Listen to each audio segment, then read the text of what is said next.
Assalamualaikum warahmatullahi wabarakatuh dan salam sejahtera diucapkan. Nama saya Siti Zalbiha binti Amzah daripada Kumpulan Pendidikan Islam 6619.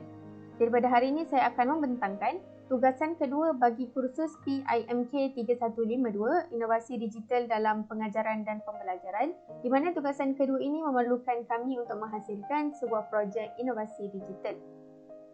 Yang pertama sekali kita akan lihat kepada definisi inovasi yang menurut Kamus Dewan edisi keempat pada tahun 2021, di mana inovasi ini membawa maksud kaedah mencari jalan untuk menghasilkan sebuah produk baharu, produk dan perkhidmatan yang lebih baik.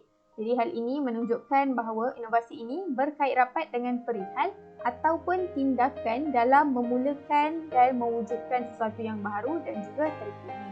Jadi inovasi Quick Brain yang saya hasilkan ini dibina untuk memudahkan murid bagi menghafal dan juga mengingati maksud dan juga kesan beriman dengan nama Allah Al-Hasib dengan mudah dan cepat, iaitu melalui mnemonik yang ringkas dan padat. Bukan itu sahaja, murid-murid juga akan dapat menilai kefahaman mereka terhadap isi pembelajaran yang telah pun dipelajari melalui mnemonik tersebut dengan menjalankan permainan kuis interaktif yang dibina, di mana kuis tersebut turut menggunakan elemen-elemen seperti muzik, animasi bergerak dan juga warna-warna yang menarik untuk mewujudkan minat dan juga semangat murid. Bukan itu sahaja, bila mana murid tersebut bermain dengan permainan kuis interaktif ini secara tak langsung, akan wujudnya komunikasi antara guru dan murid dengan menjalankan soal jawab semasa guru menganjurkan kuis tersebut. Seterusnya kita akan lihat kepada rasional, iaitu rasional yang pertama. Menurut Zuraidah pada tahun 2013, pendekatan akidah perlu dipelbagaikan, tidak terikat dengan sesuatu kaedah tertentu, menarik dan tidak membosankan, bersandarkan keupayaan daya tumpuan pelajar sekolah rendah berada pada tahap minimum. Jadi menurut Zuraidah ini kita dapat lihat pengajaran akidah ini tidak boleh hanya tertumpu kepada pengajaran yang berpusatkan guru sahaja, di mana guru hanya menerangkan saja. Kita perlulah libatkan murid juga dan juga bahan bantu mengajar supaya pembelajaran tersebut menjadi lebih menarik. Seterusnya, menurut Kamarul Azmi dan Nur Hafizah pula pada tahun 2013, pendekatan yang digunakan oleh Luqmanul Hakim boleh dijadikan sebagai panduan dalam mendidik pelajar melalui nasihat pengajaran yang diselarikan dengan konsep kebat, iaitu memahami, menilai dan juga mengaplikasikan. Jadi menurut Kamarul dan juga Nur Hafizah pula, konsep kebat contohnya seperti memahami, menilai dan mengaplikasikan ini perlulah diterapkan dalam pengajaran akidah ini. Dan yang ketiga pula, menurut Abdul Halim pada tahun 2013, penggunaan kaedah hafalan menerusi pendidikan akidah untuk pelajar bagi peringkat sekolah rendah adalah bermatlamat untuk membentuk maklumat di dalam minda bersifat berkekalan dan mempunyai asas yang kukuh sehingga apabila diperlukan, maklumat tersebut dapat dikeluarkan. Jadi daripada Abdul Halim ini, kita dapat lihat antara kaedah yang boleh digunakan untuk hafalan adalah seperti yang saya gunakan, iaitu kaedah mnemonik.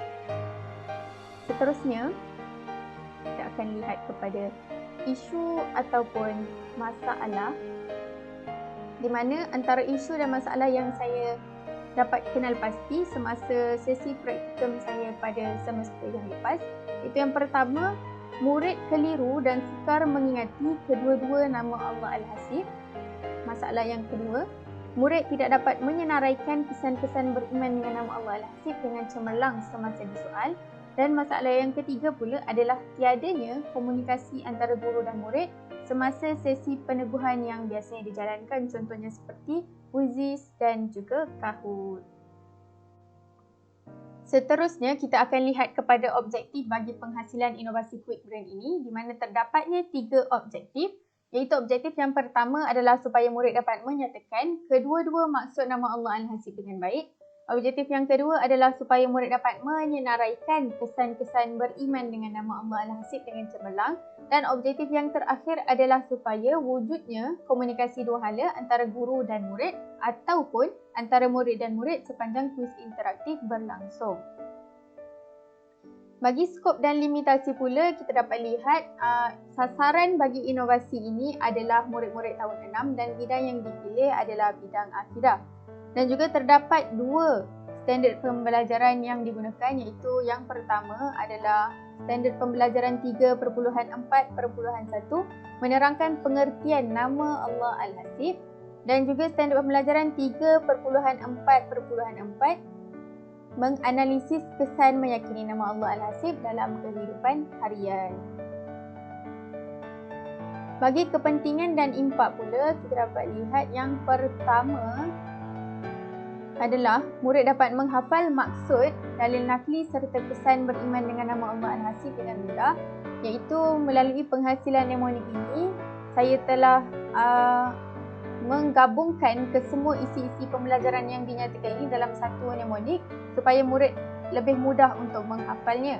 Dan kepentingan yang kedua adalah menjadikan sesi pembelajaran lebih seronok dan menarik, di samping dapat mewujudkan komunikasi dua hala antara guru dan murid semasa kuis interaktif.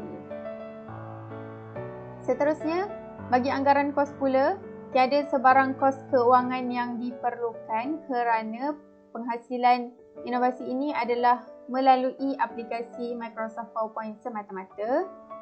Dan bagi model yang digunakan adalah model proses kreativiti terarah, di mana model ini terbahagi kepada 4 peringkat. Kita akan lihat satu demi satu. Peringkat yang pertama merupakan peringkat persediaan, di mana pada peringkat ini saya akan melakukan pemerhatian dan analisis semasa sesi praktikum pada semester lepas berkaitan dengan masalah-masalah yang dihadapi oleh murid-murid di dalam kelas.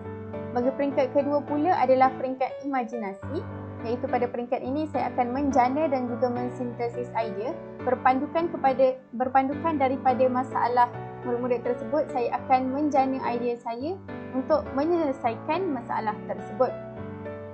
Peringkat ketiga adalah peringkat perkembangan, di mana pada peringkat ini saya akan meminta rakan-rakan saya untuk menilai inovasi yang dihasilkan dan melakukan penambahbaikan berdasarkan maklum balas yang diterima. Manakala peringkat yang terakhir iaitu peringkat tindakan,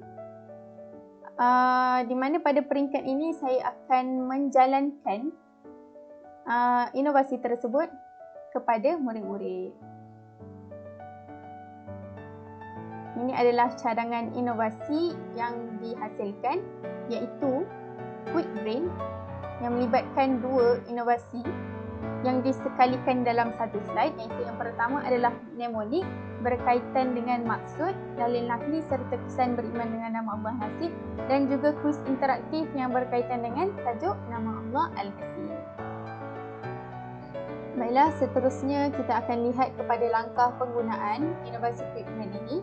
Langkah pertama adalah dengan perhatikan dan fahamkan mnemonik serta animasi yang terpapar pada skrin. Kita boleh lihat pada gambar yang telah dipaparkan di sini. Adanya mnemonik, keseluruhan mnemonik ini dan juga gambar yang berkaitan dengan mnemonik ini supaya lebih mudah untuk murid-murid mengingati. Ali Imran hantar 19 cawan susu atas meja tepi pintu dapur. Kita akan dapat lihat seorang kanak-kanak lelaki bersama dengan 19 cawan susu di atas meja bersebelahan dengan pintu.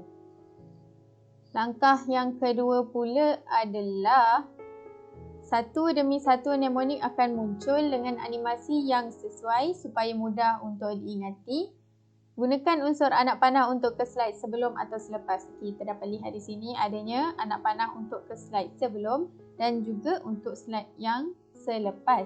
Dan kita juga dapat lihat di sini munculnya satu demi satu mnemonik tersebut. Contohnya, perkataan pertama tadi adalah Ali Imran, iaitu maksudnya adalah dalil nakli daripada surah Ali Imran, dan akan adanya juga animasi-animasi yang berkaitan dengan mnemonik tersebut supaya lebih mudah untuk murid-murid mengingatinya.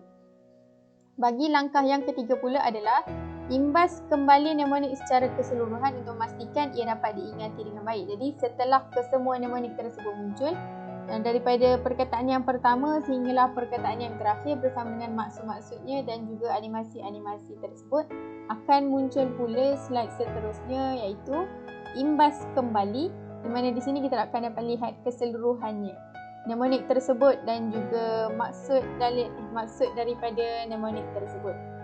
Masih lagi ada anak panah di sini supaya murid boleh kembali kepada slide seterusnya sebelumnya sekiranya murid-murid masih belum mengingatinya.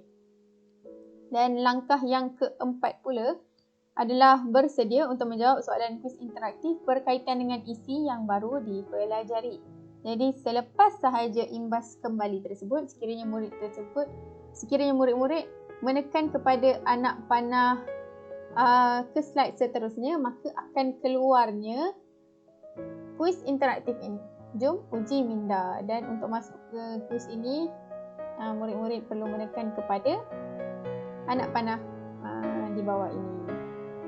Bagi langkah yang kelima pula, sekiranya soalan dijawab dengan salah, sebuah animasi akan muncul untuk menunjukkan bahawa ia adalah salah. Kita dapat lihat contohnya.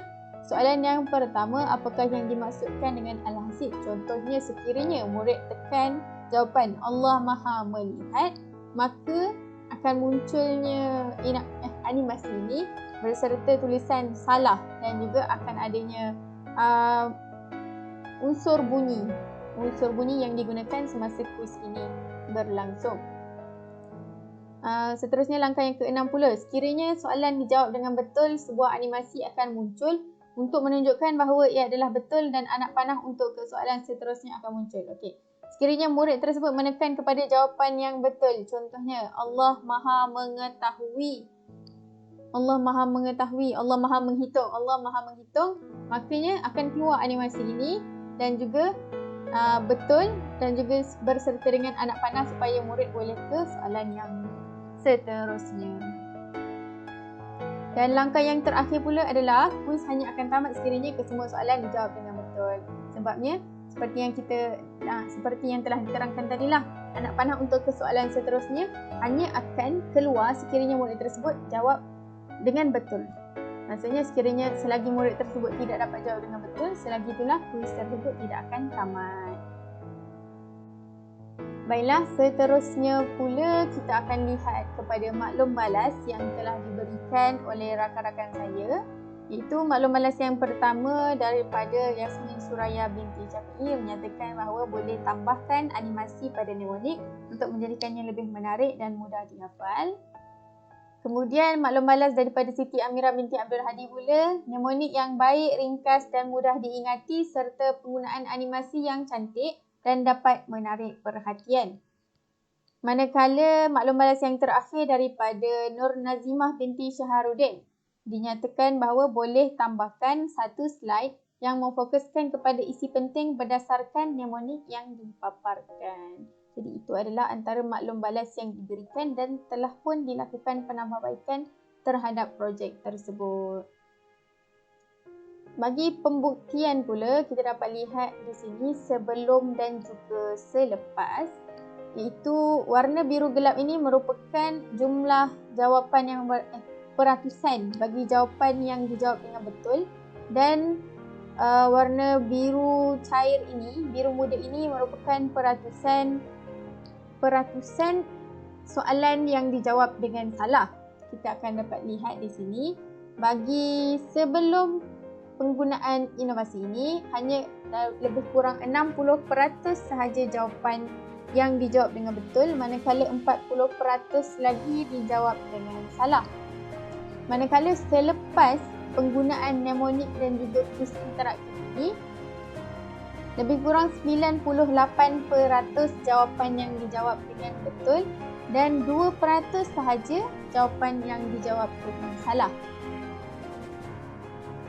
Jadi sebagai kesimpulannya, kita dapat lihat bahawa inovasi Quick Brain ini akan dapat membantu murid-murid dalam mengingati kesemua isi pembelajaran dengan hanya menggunakan satu mnemonik sahaja.